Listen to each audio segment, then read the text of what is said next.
Thanks for joining us. I'm Christine Pitawanich with your weekly recap, where we'll talk about the biggest stories of the week. We begin with a major update to the paper mill disaster in Longview that killed 11 workers back in May. Now, on Friday, we learned Nippon Dynawave, the company that owns the plant, was warned months before the disaster that the tank that failed wasn't fit for service. According to federal investigators, the company had 10 months warning before the tank unleashed a massive wave of about 900,000 gallons of caustic liquid. An outside contractor inspected the tank in July of last year and found, quote, significant thinning in the lower parts of it. The U.S. Chemical Safety Board says portions of the tank's shell had thinned below the minimum safe thickness. The contractor's report said the tank was, quote, not fit for continued service unless it was repaired. That same contractor inspected the tank again in October, then in February of this year, and found large portions of the tank were still below the minimum safe thickness level. Now, despite those findings, the U.S. Chemical Safety Board says the company did not fix the tank, take it out of service, or reduce its operating conditions before the disaster in May, which again killed 11 workers and also seriously injured 3 others. The Association of Western Pulp and Paper Workers, which is the union representing the workers, says the investigation raises urgent questions about why the tank was left operating. In a statement, a spokesperson says they, quote, will not minimize the seriousness of the information released, but will also not draw conclusions about causation or responsibility beyond what the evidence currently establishes. Nippon Dynawave released a statement of its own that reads in part, quote, we are deeply disappointed by today's release of an initial update into the CSB investigation, which failed to include important facts and context regarding actions taken by NDP and the timeline of events before the May 26th incident. The CSB's update is an initial step in an investigative process that can take up to 2 years to complete. It is not a final determination of the facts or cause.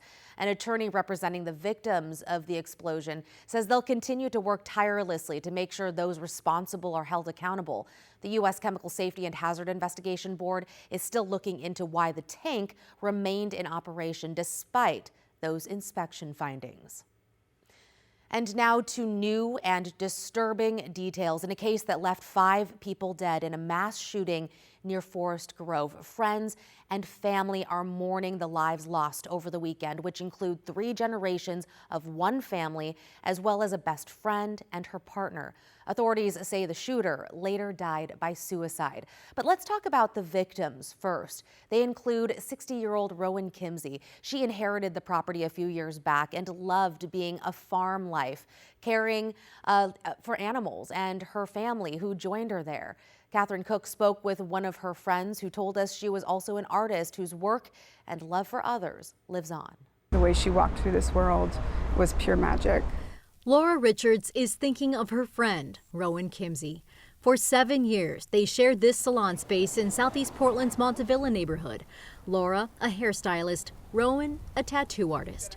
Rowan even painted this merman. And it's just kind of become a staple of Montevilla. Now it's a tribute to Rowan, one of 5 people murdered near Forest Grove last weekend. In my opinion, if you were lucky enough to be in her orbit, your life was always for the better. Washington County Sheriff's investigators say Rowan was the mother of 26-year-old Stella Kimsey, who was the first person murdered on the family's property, shot to death, they say, by Stella's boyfriend, 36-year-old Benjamin Parker. Investigators say the couple had had a big fight Friday night. And Stella told him he had to leave. When Rowan went to check on Stella, they say Parker shot and killed her. Detectives say later Stella's best friend, Lindsay Haraldson's partner, Alvin Chu, and Stella's grandmother, Mary Kimsey, also showed up to check on the family. Investigators say Parker shot and killed all of them before killing several pets and setting the property on fire. Mary had previously told her friend that Mr. Parker would argue with Stella and could get very upset. She also shared that he had a mental health evaluation, which diagnosed him with bipolar disorder. Investigators say Parker drove to Enumclaw, Washington, near Tacoma, where on Sunday he died by suicide. Detectives said Parker called his mom to confess. His father, Gary Rogers, shared this photograph of his son and this message. Please let your viewers know how immensely sorry I am for the heinous acts committed by my son. You can imagine it's tearing me up inside. As for Rowan Kimsey, She just took care of people. Laura says it makes sense that the last thing she did in this world They were tight. was try to protect and care for her family. They showed up for each other in any situation. Catherine Cook reporting there. Investigators say they're now waiting for toxicology reports on Benjamin Parker. They also shared a message from one Kinsey family member who asked for compassion for Parker's family. Investigators also say surviving livestock on the farm have been moved to other homes, something loved ones say Rowan would have wanted. New developments now in the fight over mail-in voting ahead of the November election. A judge is again blocking President Trump's executive order limiting mail-in voting, which the government has appealed. The two-week hold follows a new lawsuit from Oregon, Washington, and other states. The Supreme Court had called an earlier challenge premature because the Postal Service hadn't issued a formal rule. Now it has, restarting the legal fight. Election officials say it's too late to make changes before the midterms. The Postal Service says it won't deliver mail ballots unless states provide voter lists and format envelopes a certain type of way.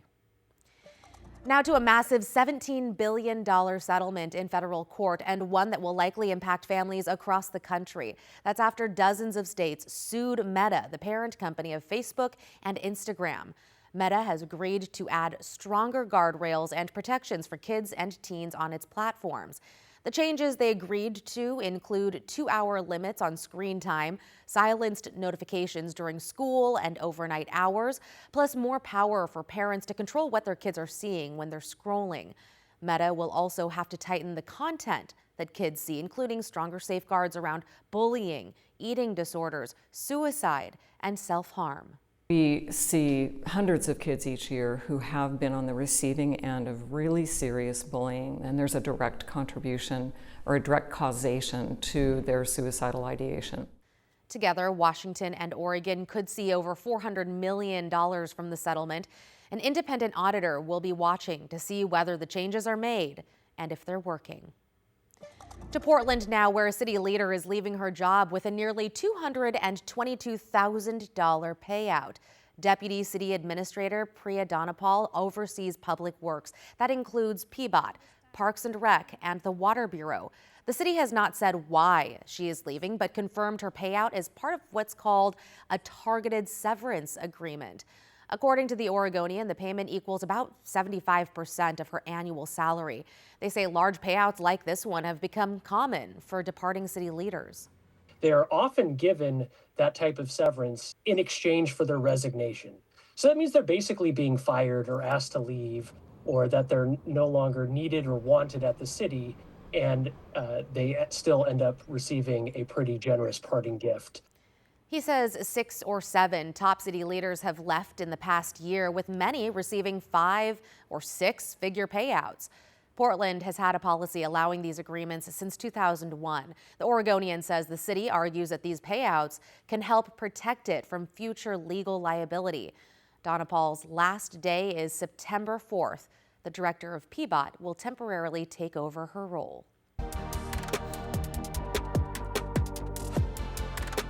Thousands of Portland students went back to school this week, including those in the Portland Public School District. But difficult decisions are ahead. The superintendent says the district could close up to 20 schools as it tries to cut $65 million from its budget this school year. Last school year, the district laid off hundreds of staff members as it faced declining enrollment. Pre-COVID, Portland Public was projected to have 50,000 students by 2030. Now that number stands around 40,000.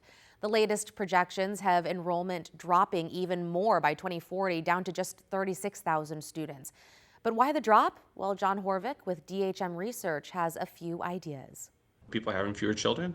Portland is attracting, to the extent we're attracting people, we're attracting people who are choosing to have fewer children. And we're getting older as a community. So with declining enrollment and looming budget shortfalls, the district may be forced to close or consolidate schools. Last spring, the district estimated it might have to close 5 to 12 schools. But then on Wednesday, Superintendent Dr. Kimberly Armstrong said that number could be up to 20 schools. Ultimately, we will be presenting a draft list of schools in November to our board to consider for consolidations, closures, and even some program balancing or moves. Armstrong says the latest data will be presented to the school board at their meeting this coming Tuesday. Okay, let's talk about wildfire season now, one that's been record-setting in Oregon. So far, nearly 2.5 million acres have been charred across the state this season. At the time of this recording, 18 wildfires are burning, and the cost is approaching $1 billion. That's according to data from the Northwest Interagency Coordination Center. And as these wildfires continue to burn, lawmakers are worried about growing fatigue among firefighters. Part of McIver State Park has turned into a small city of sorts as crews work to get a hold on wildfires burning throughout the Mount Hood National Forest. Representative Maxine Dexter and Senator Jeff Merkley visited the camp Wednesday. Dexter says she's worried about the toll on firefighters and whether there will be enough people available to continue the fight as the season stretches on. People are tired. They've been, a lot of these folks are working multiple jobs and trying to juggle multiple things at once, and they have, families in other states. We had people from across the country here. Local leaders are also concerned with how much longer this season could last. For some fires, like those burning deep in the forest, it could take the first snowfall of the season to put them out. Across the country, tributes are pouring in, honoring country music star and American icon Dolly Parton, who died Tuesday at the age of 80 after a brief battle with cancer. From her hometown in Tennessee to her Walk of Fame star in Hollywood to the Pacific Northwest, flags have been at half-staff. And in Oregon, 2 universities are looking back at the unique ways that Parton influenced their traditions and culture. Catherine Cook reports. Eugene, Oregon, I remember you for the rest of my life. Dolly Parton singing a tribute to Eugene, Oregon? Ducks fans may recognize the post-game victory anthem, but it's a deep cut for sure. Parton penned it back in 1972 after playing at the Lane County Fairgrounds. Fighting illness and homesick for Tennessee, she warned the audience she wasn't feeling her best. But instead of applying pressure, the crowd responded with support. After Parton sang Coat of Many Colors, they gave her a standing ovation. She told the Eugene Register Guard that it was the first standing ovation of her career and moved her to tears. Parton wrote the song Eugene, Oregon on the tour bus that night. To say the words that she said, I think a lot of people connect with. Brooke Robinson is Assistant Athletic Director of Marketing and Fan Experience at the U of O. Always looking forward to post-game Dolly. It was her idea to start playing Dolly's song a couple seasons back. She knows it'll hit a little differently now that the country legend is gone. I hope it'll mean a lot to them and still leave them with that feeling after a Ducks win. Up by 5, but still back in time, another Oregon team is remembering Parton. Willamette University in Salem shared this photo from 1989. That's her business partner, Heina Fountain, at a Willamette football game. Heina played for the Bearcats in the 70s. The next summer, Parton performed at the Oregon State Fair and donated her fee, $40,000, to Willamette's athletic department. Wow, what contributions she's made. That was Catherine Cook reporting. Now in Portland, the Paris Theater in Old Town has been paying tribute to Dolly Parton since June with its new show, Can Can's Dolly. You can go see it through September 20th. And more sad news involving another beloved actor, best known for his iconic roles in the Rocky Horror Picture Show, Clue, and It, died this week. Tim Curry was 80 years old. His manager says he died Tuesday night at his home in Los Angeles. Curry's presence in film and on stage resonated with audiences around the world, especially his role as Dr. Frankenfurter in the Rocky Horror Picture Show. His performance became a source of joy and freedom for many in the LGBTQ+ community. That connection was felt in Portland too. Rocky Horror has been playing at the Clinton Street Theater every Saturday night since 1978. And to remember Curry, the theater invited people to join them for a memorial on Wednesday night.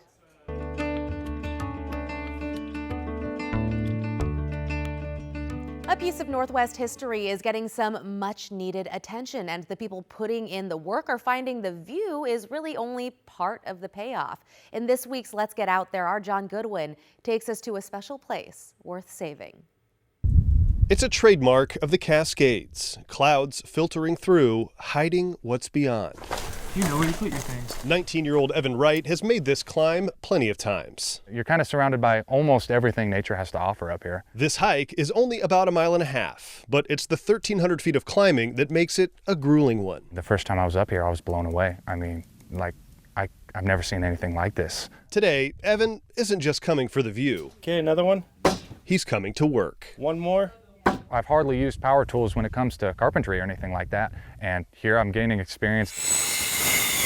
Don Allen has the skills and a desire to pass them on. My dad was a lookout. My grandfather was a lookout. So it was in my blood. For 37 years, Don and his all-volunteer nonprofit Sand Mountain Society have saved disappearing pieces of Northwest history.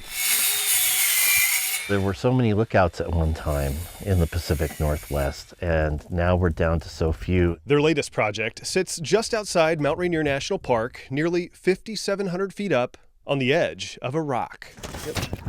This is High Rock Lookout. Built in 1931, it's on the National Register of Historic Places. I would reluctantly say it may be the best view of any I've ever worked on. I've been up here so many times, and every time it takes my breath away. Restoration of High Rock started in 2015, an effort to keep it as close to its original form as possible. Back in June, that work suffered a major setback. Evan was the one who found it. If you have any ounce of respect for the outdoors, please share this video as much as you can. You may recognize this view. This is High Rock Lookout. All the shutters were open. I thought there was the crew up here and I was going to meet some people, but all the windows had been mashed out. The scars of vandalism, materials, even a cement mixer were thrown over the edge. I was furious. It was a gut punch, and it is devastating. The outdoors is for everyone to enjoy. To enjoy. Please be respectful and do not vandalize the countless hours of hard work made by good people. Evan's video surpassed 1.5 million views. The damage that set the project back also helped move it forward. They got mad about it too, and now they want to help the project. Evan was one of them. He'd known High Rock as a hiker. Now he's helping put it back together. Because of this, I think this has kick-started probably a lifelong journey of volunteering and just working in the outdoors. They got one helicopter drop. After that, if there's anything else we need, it's hauled up by people. This job requires patience. About 20 volunteers make up the core of the project, including Haley Couts. It's a beautiful spot to work on a project. You don't get a view like that at your normal desk job. And if there's one thing the vandalism didn't break, it's their willingness to keep coming back. I think that our army around High Rock is continuing to grow. The work should finish up by 2027. After that, volunteers will staff the lookout, sharing its history with visitors and providing a presence to help protect it. For a building that's been here nearly a century, the work is really about what comes next. This is for future generations, and if we weren't coming up here, this building would be gone. As part of that next generation, Evan is all in. Once I was in, I mean, this is forever now. I'll be helping out with anything I can the rest of my life. It's a special place. It's a really special place. High Rock stands alone. I know it's been hard on the regulars that the trail's been closed so much, but they're going to be very happy when they get back up here when it's all done. At High Rock Lookout, I'm John Goodwin. Let's get out there. Wow, such a cool lookout. Okay, the mother of all relays is back in Oregon this weekend. The famous Hood to Coast race kicked off Friday, and it stretches nearly 200 miles from Timberline Lodge to Seaside and attracts runners from dozens of countries and all 50 states each and every year. We've got a team from KGW racing this weekend. A big shout out to them, of course, and good luck to everyone else running. It sounds like the weather might be holding up. Here's a look at your weather. I'm meteorologist Rod Hill, going to be taking you through our weekend, the final weekend of August, a weekend that we expect to be considered quite cool for the final days of August. Now, I always remind you, we're putting this weather forecast down in the 9 o'clock hour on Friday morning. So if you're not watching this until Sunday, it's good to note when this was put down because maybe the forecast changed. I don't see anything out there that would lead me to believe that we're going to see significant differences in the days ahead. What I want to point out, so this is a satellite picture on Friday morning, but see the little curl up here? There's a low center that's going to push inland tonight into tomorrow, right along the Canadian border, even slightly to the north. It will bring some rain into the Puget Sound, into the Olympics, maybe Seattle, at least scattered showers, and a rain chance into our area. Now, Futurecast is going to show you that. Again, this is this Friday. We're all dry. We're fantastic. Here comes the wave of rain overnight into early Saturday morning. You saw it was scattered. Most of the precipitation you don't see because it's actually up in Canada. But this does show a speck of rain in our area. And then Saturday afternoon, it shows some scattered showers up in the Cascades of Washington. So, yeah, just don't be shocked if you're along at the North Coast tomorrow, if you're in Gerhardt, for example. Don't be surprised if you're in Vancouver tomorrow and at some point you're like, hey, that was a raindrop. Generally, tomorrow, Saturday, just looks to be partly sunny with temperatures in the low 70s. But there is a shower chance, which I wanted to point out. This next map, I'm really excited to show you. This is a rain potential map. This is the European model. But both the American models and the European models show exactly the same thing. They project a strong, large, deep, low-pressure center to impact us the mid part of next week and actually push inland right through the Columbia River on Thursday. Now, if true, it would deliver for us the mid part of next week the first widespread soak that we have had since June. We're talking about measurable precip in a wide-ranging area from the Canadian border to the California border.